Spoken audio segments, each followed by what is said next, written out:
Hey, welcome to Sam Outside. I'm Sam, and well, I'm outside. I'm outside on a beautiful sunny afternoon. Um, Fortunate enough to find favorable conditions to be out here with this guy out on beautiful Heart Lake. Um, I enjoy these experiences. This time to be out here on the lake. I get to see um, nature friends that I wouldn't normally be able to get this close to. And this is one of my favorites right here. This is the Eastern White Cedar, Thuja Occidentalis, otherwise known in these parts by many peoples as the medicine tree. Man, here, Canadian children are taught early history of European settlers and how so many didn't make it through a winter dying of scurvy. Yeah, the conditions were not European at all. But man, I look around this forest, I take a look around this lake, and I see nothing but edible wilds. But I had to learn that.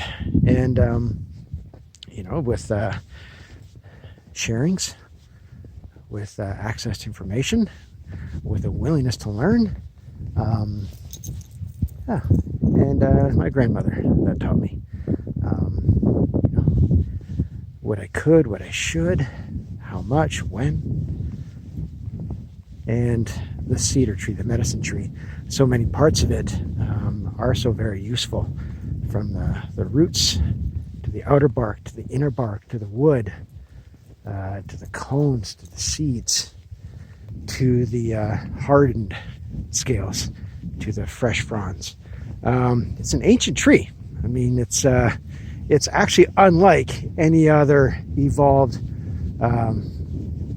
coniferous tree. It's more related to a fern, actually. All right, the scales, right? It doesn't have leaves. I mean, we refer to them as leaves, but they're actually in arboriculture known as scales, right? Something we're going to see more closely related to other plants found in other parts of the world. It's been so very successful. That's what makes it so resistant.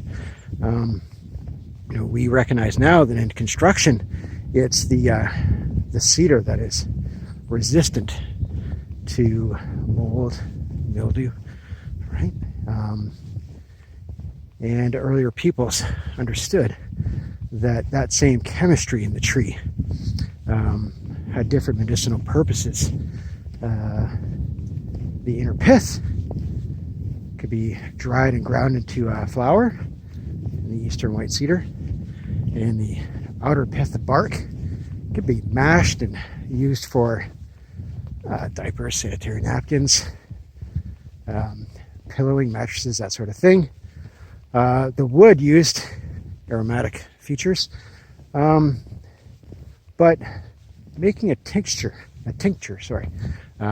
making a tea, if you will, out of the fronds. That's where we get some different medicinal purposes.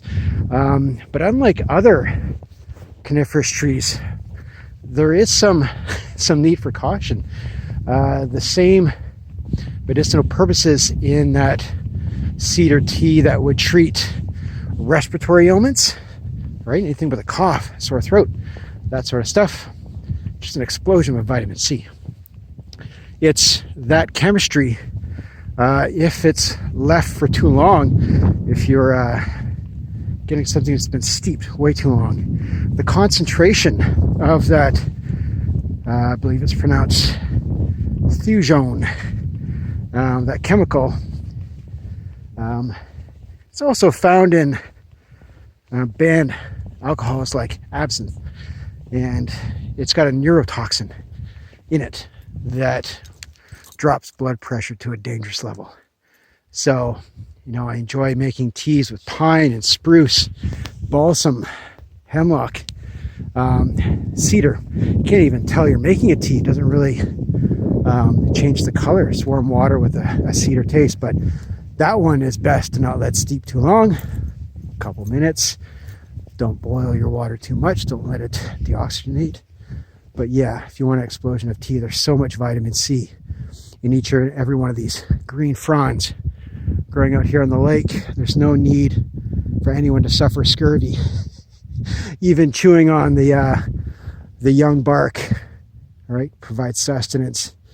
Yeah, there's so much yet to be learned about what these trees can provide for us. And that's one of the reasons I chose to take part in my training as a forest therapy guide with GIFT, Global Institute of Forest Therapy and Nature Connection, is because they want to recreate some of the studies that were done in the 1980s in Japan about phytoncides, essential oils, how they benefit the human body. GIFT is looking to recreate those studies, the methodology using Canadian trees, on Canadians, right, in the 2000s.